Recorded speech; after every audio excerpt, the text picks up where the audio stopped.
오늘은 조금 재미있는 주제로 얘기를 한번 나눠보고자 합니다. 지워버린 카카오톡 대화 메시지 모바일 포렌식으로 되살릴 수 있는가라는 주제인데, 이 부분에 대해서는 굉장히 저명하신 교수님을 모시고 오늘 대화를 나눠보려고 합니다.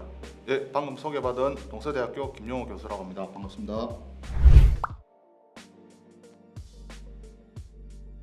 포렌식이 무엇인지, 디지털 포렌식이 무엇인지 이런 부분 조금 설명을 해주시면 감사하겠습니다. 네, 알겠습니다. 디지털 포렌식 또는 포렌식 이런 내용들은 어원 자체가 법의학이라고 얘기를 합니다. 그래서 이 법정에 사용되는 증거라든지 이런 내용들이 과학적 증명을 통해서 입증되는 그런 내용들을 이제 포렌식이라고 부르고요. 이제 디지털 기기 안에서 필요한 증거들을 수집하는 그런 것들을 이제 디지털 포렌식이라고 얘기를 하죠. 모바일 포렌식은 저희들이 지금 사용하고 있는 기기, 모바일 기기라고 부르는 휴대폰, 태블릿 이런 기기에서 필요한 증거들을 찾는 걸 모바일 포렌식이라고 합니다.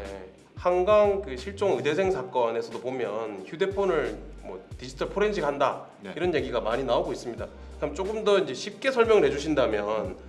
디지털 포렌식은 거의 필수가 되고 있습니다. 그래서 컴퓨터를 사용한다든지 스마트폰을 사용하는 경우가 있겠죠. 그 일정들 또는 전화했던 기록들 그리고 서로 주고받았던 문자 내용들 다 남아있겠죠. 거기서 우리가 필요한 내용들을 찾는 그런 것들을 이제 모바일 포렌식이라고 얘기를 합니다. 조사를 받게 되거나 수사를 받게 됐을 때 이게 증거가 남을 수 있으니까 이 카카오톡 대화 내용이나 아니 핸드폰 문자 내용 같은 거를 싹 지워버릴 수 있지 않습니까? 다 이거 대화 내용이나 지웠던 내용들을 살릴 수 있습니까? 될 수도 있고 안 될 수도 있습니다. 될 수도 있고 안 될 수도 있다 이 말은 최근에 그 어플리케이션을 만드는 회사들, 그러니까 카카오 같은 경우는 이제 카카오 다운 카카오에서 만들지 않습니까? 보안 정책을 아주 지금 강화를 많이 하고 있습니다. 저희가 분석을 해보지 않고 100% 놓은다, 100% 안 놓은다 이 말씀을 못 드립니다. 모바일 포렌식 같은 경우는 낸드 프레시, 그러니까 반도체라고 부르죠. 반도체에 저장되어 있는 그런 기억들을 끄집어내야 되는데 그 저장이 되는 과정 그리고 그 저장이 되어 있다가 지운 상태에서 이 지워진 파일들의 보관 방법 좀 다릅니다. 그래서 사실은 분석을 해보지 않으면 답을 드릴 수가 없습니다. 스마트폰의 경우에 이 전자레인지에 넣고 돌려라, 이게 아니 바다에 빠뜨려라, 아니면 여러 번 포맷을 해라 이러면은 다시 복구할 수 없다 이런 말도 사실 행간에 많이 돌고 있는데 교수님 보시기에 어떻습니까? 이게 진실 혹은 거짓? 글쎄요, 참 대답하기 곤란합니다. 그런 경우가 말씀해 주실 수 있는 범위 내에서 제가 수사기관에 근무했던 이력을 본다면 이런 짓은 하시면 안 됩니다. 이게 사실 위법할 수 있죠. 그래서 사실은 전자레인지에 돌리다가 그 액정이라든지 이런 거 파손이 될 수가 있어요. 근데 안에 필요한 저장 장치가 타지 않은 상태에서 발견이 된다면 복구가 되겠죠. 한강에 있는 그 실종자의 스마트폰을 찾기 위해서 지금 수색을 하지 않습니까? 맞습니다. 근데 사실 수색을 해서 발견을 하면 복구가 됩니다. 예를 들어서 세월호 사건 때 제가 그때 참여도 하고 했었는데 세월호 사건 때 2년이 지났던 스마트폰을 찾아서 그 유족들에게 그 내용들을 이렇게 사진 같은 거 뽑아서 드렸어요. 그런 경우들.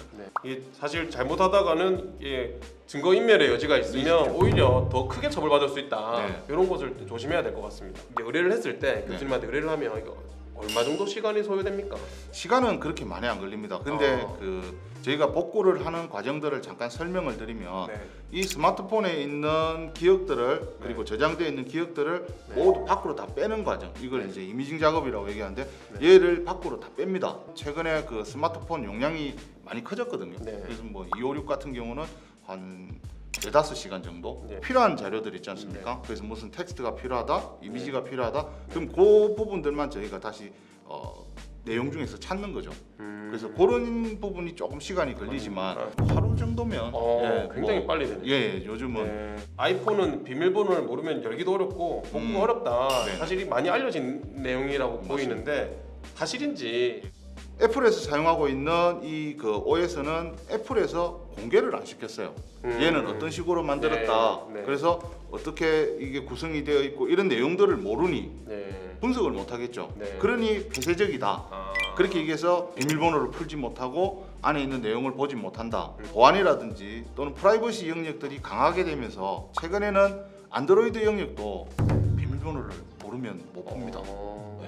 그럼 못 풀면 아예 분석이 안 되는 건가요? 아니면 나중에 풀 수도 있습니까? 여러 가지 방법들이 네. 있겠죠. 그래서 이제 예를 들어서 그 비밀번호를 네. 무작위로 대입시키는 방법들이 있습니다. 어. 우리가 N번방 사건 때 그 조주빈의 네. 스마트폰이 그 비밀번호로 잠겨 있으니 네, 맞습니다. 열기 위해서 여러 가지 방법을 썼다. 그래서 뭐 40 며칠 만에 열렸다. 네. 그런 부분들이 뭐 그 비밀번호를 무작위로 엮는 거예요. 일반적으로 스마트폰 장난을 치다가 이렇게 보면 뭐 한 번 잘못하면 뭐 1분 또는 좀 지나면 10분 이렇게 시간이 이렇게 길어지지 않습니까? 네, 네. 근데 그 부분들을 조금 무력화시키는 거죠. 아 이게 계속 넣을 수 예, 있게. 그렇죠. 아 그러면 시간이 사실 조금 걸려서 그렇지 풀 수는 있겠네요. 그런 네. 경우 이제 그 수학적 또 공식이 대입이 된다면 예.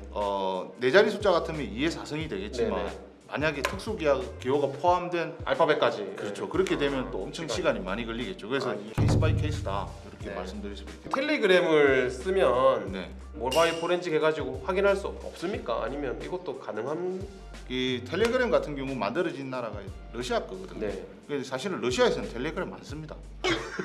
못 쓰게, 못 오히려. 쓰게, 아, 못 쓰게. 예. 못 쓰게. 네, 예. 러시아에서는 메신저가 날아가는 내용을 잠깐 보시면 평문을 보내고 평문을 받지 않습니까? 맞습니다. 근데 사실은 평문으로 보내지만 여기서 날아갈 때는 암호로 바뀌어요. 예. 그걸 종단간 암호라고 부르는데 최근에는 카카오톡도 이렇게 종단간 암호 씁니다. 근데 그러면 카카오톡을 쓰면은 어떻게 되고 텔레그램은 쓰면은 뭐 안 된다. 네. 그 내용이 뭐냐면 네. 영장 집행하면 우리가 관할 권이 어디까지일까요? 우리나라 내에서는 그렇죠. 제가 영장을 들고 러시아에 가가지고 이거 본 보세요. 텔레그램 본 서버에 대해서는 우리가 할 수 그렇죠, 없다. 그러면 맞습니다. 궁금한 게 네. 휴대폰에 이렇게 네. 뭔가 입력을 하거나 했던 메시지들이 남아 있지 않습니까? 네네. 그럼 텔레그램이 깔려 있다고 하더라도 네. 휴대폰 자체에 대해서 이게 포렌식을 하다 보면은 메시지를 확인할 수 있지 않습니까? 네 텔레그램. 맞습니다. 예. 결국 텔레그램을 써도 네. 내 핸드폰에 있는 내용은 남아 있는 복구가 건- 할 수 있다. 예. 근데 남아 있는 것은 비밀 대화를 하면 아, 이제 복구가 안 되는 거죠. 오늘 설명 너무 감사합니다. 그리고 끝으로 우리 이제 교수님 계시는 동서대학교 모바일 포렌식 센터는 네. 특별한 차별점이 있다. 아. 한번 설명을 좀 주시면 감사하겠습니다. 감사합니다. 이런 또 기회를 주셔서 저희 예. 동서대학교 그 모바일 포렌식 센터는 대한민국의 모든 수사기관들이 사용하고 있는 장비를 같이 사용하고 있습니다. 그래서 예. 검찰, 경찰, 국정원, 군병, 선관위 네. 여러 다양한 특사경들도 사용하는 그런 장비를 똑같은 장비를 사용하고 있고요. 네. 그리고 분석하는 분석관도 제가 분석을 하지만 네. 사실 실무에서 10년 이상의 그런 경력을 가지고 있고 여러 가지 케이스들을 가지고 있기 때문에 변수가 있으면 변수에 대해서 대응을 할 수가 있고 여러 가지 또 기술적인 능력에서도 뒤지지 않기 때문에 네. 그 다음에 나중에 이제 그 보고서가 이렇게 제출이 네. 되면 저희가 대학교 명의로 나가기 때문에 아. 아무래도 일반적인 그런 사설 기관보다는 또 네. 공신력이 좀 크고 네, 네. 그리고 저희가 만약에 또 감정인으로 이렇게 나가게 되는 경우가 있다면 네. 제가 직접 감정인으로 나가서 네. 모든 내용도 이렇게 설명해 드릴 수 있으니까 네. 많이 이용해 주셨으면 감사하겠습니다. 아, 교수님 말씀 오늘 감사합니다. 충분히 오늘 질문에 대한 답변이 다 된 것 같습니다. 아, 감사합니다. 예, 많이 도움 대답해 주셔서 감사합니다. 오늘 불러주셔서 감사합니다. 고맙습니다. 네.